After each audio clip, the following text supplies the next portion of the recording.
Greetings, fellow test subjects. Test subject 1337 here for Aperture Gaming. They make it, we test it, you play it.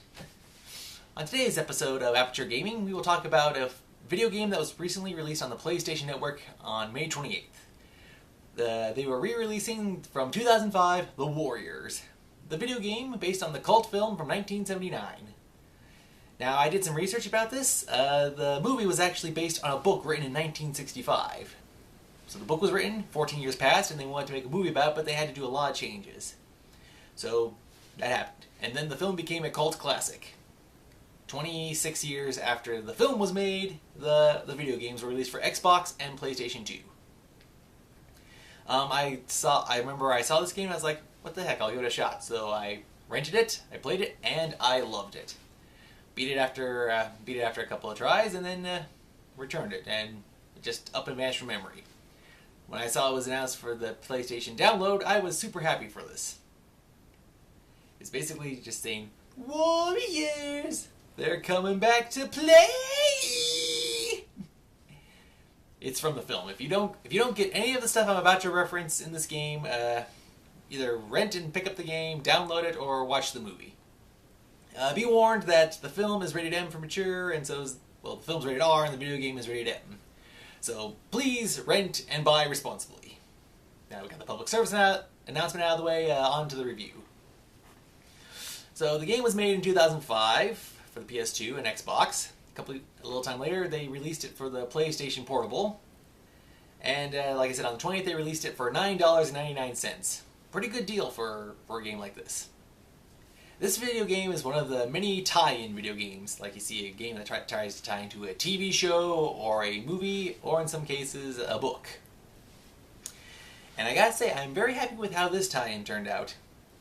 The video game not only plays through the film flawlessly, but actually that is the second half of the video game. The first half of the video game is establishing your gang, the Warriors, and actually learning the backstory about some of the characters and how the gang came to exist in the game. And I gotta admit, it works. Normally tie-ins they either are just playing with their own writing, miss the target completely, or they only get it half right, but this one really got the tie-in down packed. One of the best parts about this was that the original actors, a couple of them from the movie, actually lent their voices to reprise their characters for this game. And that's pretty impressive that even after all these years, after 25 years, that they were able to do that. It's pretty awesome. And it's pretty cool. Like, you only learn about a few of the gangs from the movie, and also in the second part of the game, but you also learn about some other gangs that weren't highlighted during the film. There were some gangs that were listed in the ending credits, but you never know who's who. It just says random names during the ending credits of the movie.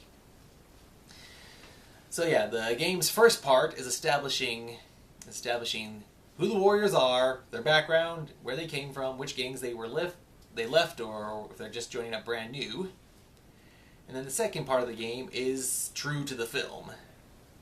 It's really great. It takes place all over New York. You have Coney Island, and then you have the Bronx, Brooklyn. You have the Bronx, and then you are going all over New York. It's pretty awesome. So aside from the main story, the game also offers special bonus things, like you can flashback to learn about the gang members. You can replay missions if you want to raise your score, because by completing bonus challenges, you can unlock gang members, and either as groups or specific gang colors for a game called Rumble Mode, where you can, by yourself or individually, take on individuals or groups, or do multiplayer. Yeah, the flaws are that let's say they want you to vandalize three rival gangs' logos, and there's 5 options. If you vandalize the first 3, it then says take out the other 2 for bonus full completion. The mini-map on the bottom right-hand side of the screen then stops showing the locations of the other 2, so you better have had those places memorized and have them in an easy place to remember to get them. Also, since this was a 2005 game, and this now being 2013, we're used to high resolution graphics and making sure everything looks great. It looks a little funny, but it was pretty good for its time. I think they were trying to focus mainly on making sure the actors' faces on the game characters looked like they were. It looks a little funny and sounds a little bit, but it still works pretty good. Aside from running around and punching people, you can also buy paint to vandalize people. You can smash cars and break into stores to rob and get some more money. You can also buy health packs to renew your health should things get bad. Well, here's the thing: if you get arrested or if you get beat up and there's no other members around to help you, then you're in trouble because that's game over right there. Yeah, so it is a very good game. I loved it years ago, and I loved it getting it for the PlayStation Network again. So Aperture Gaming is proud to give the Warriors. Let's see, what would be good for the Warriors? Well, in the film and in the game, you were to send 9 representatives from each gang to the big meeting. So in keeping with tradition of the movie, Aperture Games is proud to give the Warriors for the PlayStation Network a 9 out of 10.